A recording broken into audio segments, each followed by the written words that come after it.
Both are important and necessary biblical realities.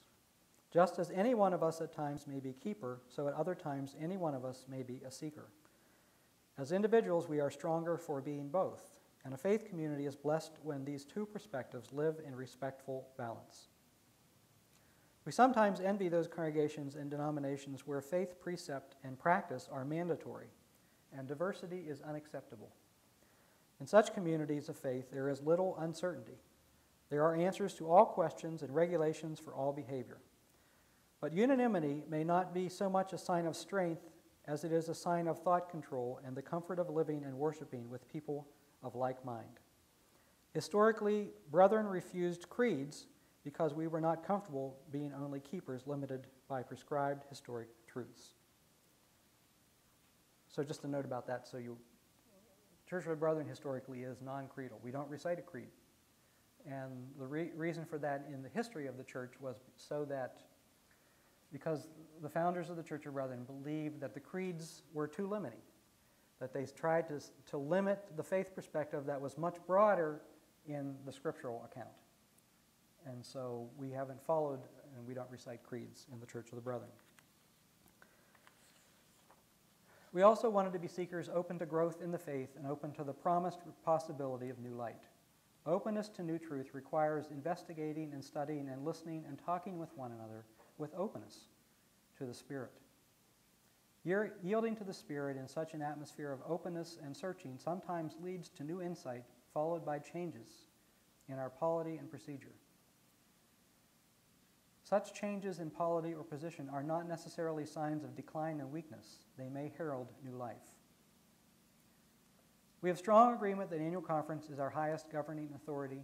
It is not, however, as some seem to believe, a kind of legislative body that makes mandatory laws to govern individual and congregational behavior. It is rather a delegate body that gives the representative voice of the community at the time the issue is being discussed. It strives for unanimity, but it does not require it. Historically, we did at one time require a unanimous vote before any answer to a query could be adopted. And anytime a question comes to a conference, it comes in a form of what's known as a query. That's that language. In our time, a voted position is not intended to muzzle seekers, nor, more importantly, to require absolute obedience by individuals or specific congregations. We are to take seriously the gathered wisdom of our representative delegates' vote.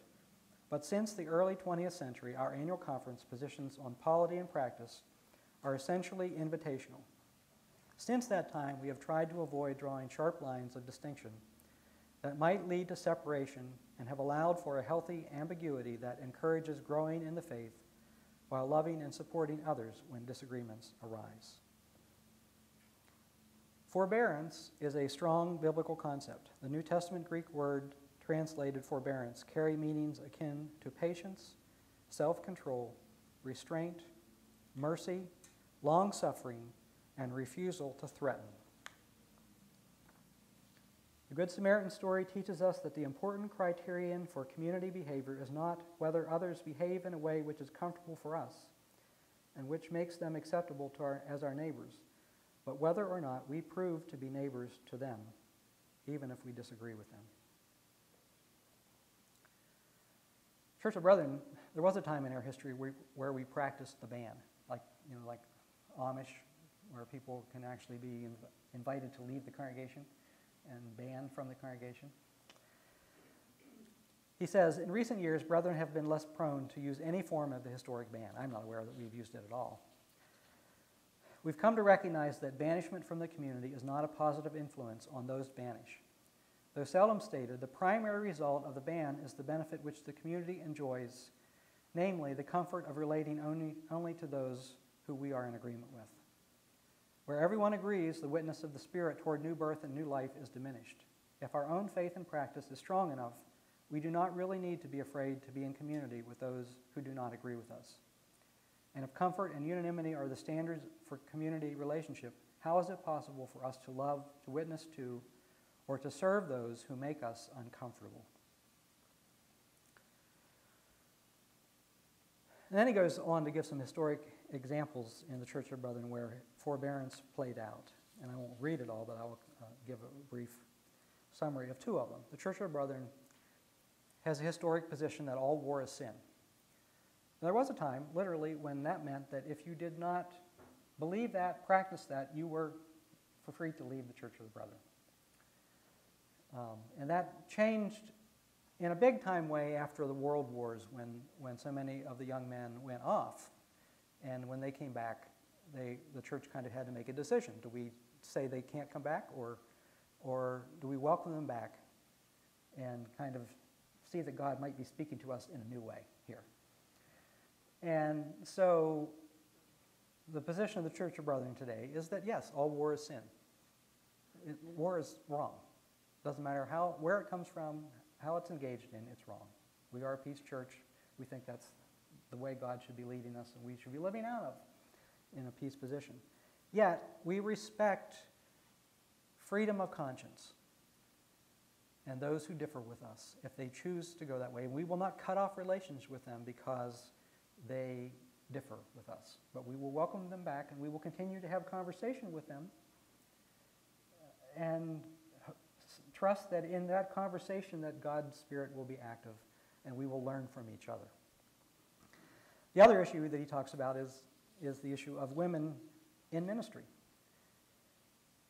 We have actually a long history of having women be in ministry in the Church of the Brethren, but we have a very strong conservative contingent that will not welcome women in ministry and has not and still does not.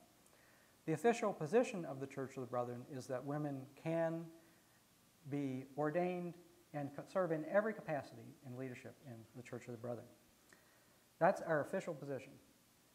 But we have never moved in any way to kick out or to try and enforce that on our conservative brothers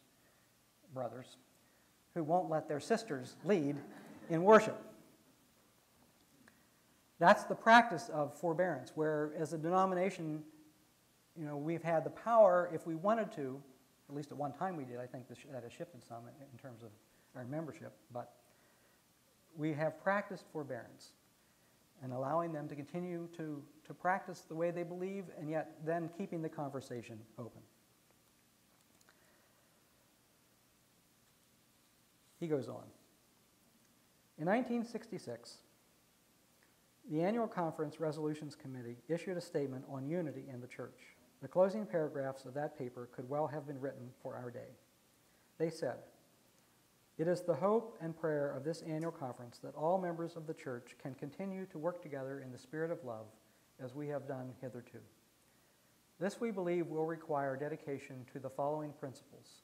Number one, a spirit of patience, love, and mutual respect toward those who differ with us.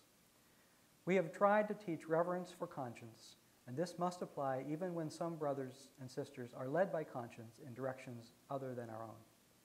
Number two, continued awareness of our traditions and what they mean to be to a considerable portion of our people. Unless overemphasized, traditions have value because they provide stability and continuity in a body such as the church. Number three, equal awareness that we live in a rapidly changing world.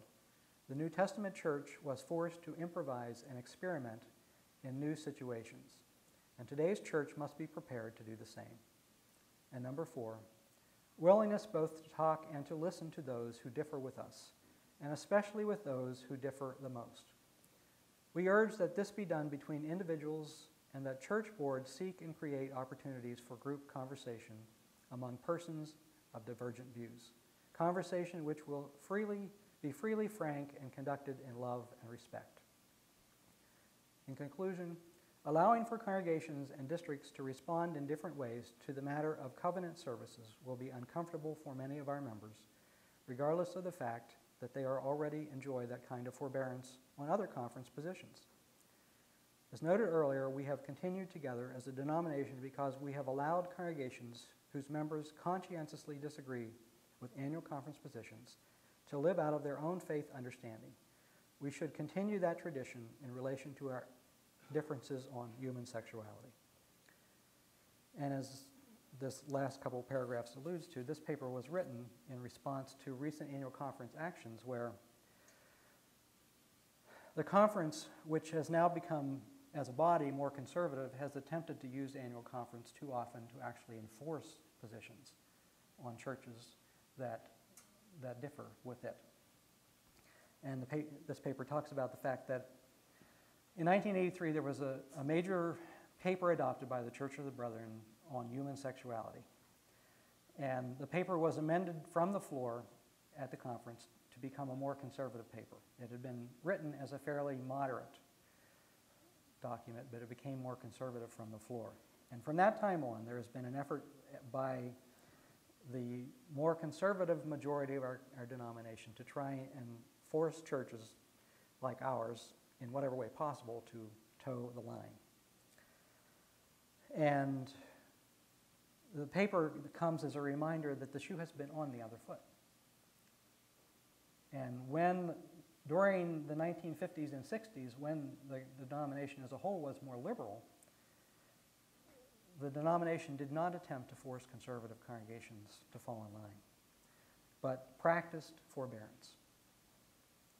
And that's one of the ways that we move beyond the culture wars when we come together, is that we avoid demonizing those who differ from us.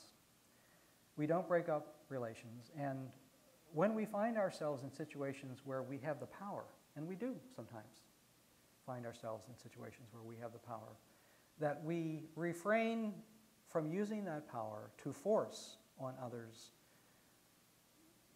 convictions and practices which are fundamentally opposed to. And it seems to me that, as I'm going to be saying over the next couple of weeks, that I feel helpless out there with the culture wars. I mean, sometimes I just want to bury my head in the sand. I mean, I have strong convictions about issues, and I know what I believe, and I disagree with a lot of things I hear out there, but I really disagree totally with the method of the conversation and the disrespect and the demonization that goes on from anyone and all who are involved in it. And I have high expectations that here and in our faith communities that we don't do that. That we practice forbearance and tolerance, and that we see people we differ with as humans just like us, who have strong convictions that God is speaking to them as well. And that it is in listening and talking to one another, and then finding ways that we can do things together, that we move beyond the culture wars, and with any luck at all, become something of a beacon for the rest of the world as that continues to fragment.